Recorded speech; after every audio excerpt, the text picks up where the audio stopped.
On May 12, 1959, a telegram from the KFWB News Bureau recited the event of the devastating bulldozing of the remaining homes in the Chavez Ravine neighborhood, whose residents had been actively protesting in solidarity with their homeland against their forced displacement.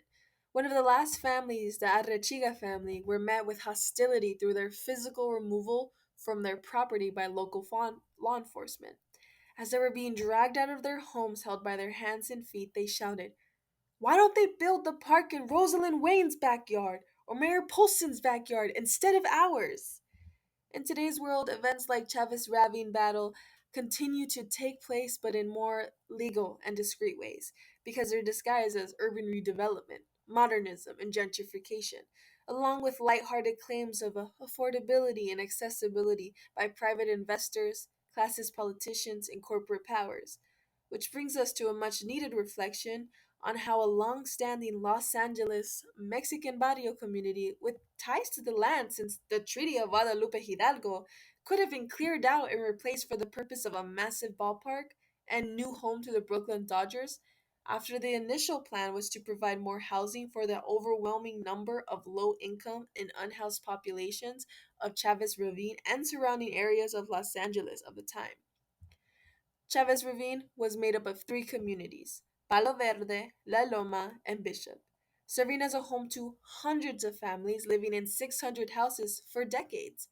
But in 1949, the Los Angeles Public Housing Authority and the City of Los Angeles instigated an agreement to replace the existing foundations of Chavez Ravine with federally funded public housing that would fit more people in smaller spaces.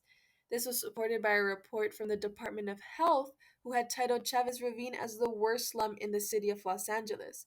But this wasn't a fully accurate report of the area because of the history of neglect by the city. It was a force of erasure of an entire community and their culture, overlooked and fueled by the standards of modernism and the quote unquote American dream image. After the city probed residents to sell their property from promised rehousing in Ravine between the timeline of the 1950 to 1957, the word of the city had become pure talk. But fortunately, the indecision on the housing put a hold on the push for evictions. The initial housing plan in 1950 was to build 10,000 new units funded by public housing.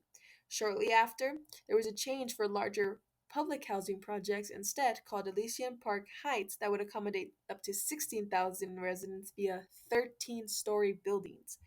But these plans for the new housing became problematic in the blueprints and increasingly unrealistic to effectively rehouse all the evicted residents in the area. With the fast forward to 1957, the Brooklyn Dodgers owner, Walter O'Malley, was the buzz of the late 1950s, and not just among his baseball fans. While O'Malley was searching for a new home for his Brooklyn Dodgers, the city of Los Angeles saw the opportunity to bring in a major infrastructure and establish another profitable landmark to the City of Angels. In the fall of 1959, O'Malley was promised a 350-acre land deal in Los Angeles to place his new Dodger Stadium with top-tier parking structures for his expected fan base.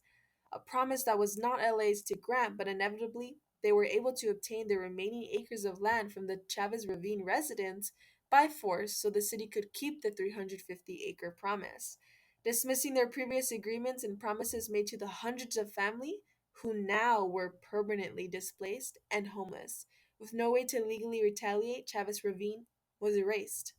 Circling back to the telegram, the Bureau shared the ravine is costing Los Angeles a lot more than money that could not be paid back to the families and their following descendants.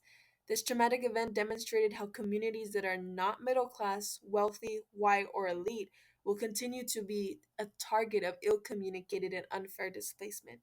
The reporter's final statement describing the broken promises made to Chavez Ravine community was too similar to the one we made the American Indian many years ago, leaving the lasting recognition that this event was an attack on human rights of the predominantly Mexican people of Chavez Ravine, something that the United States and its European ancestral history continue to perpetuate today.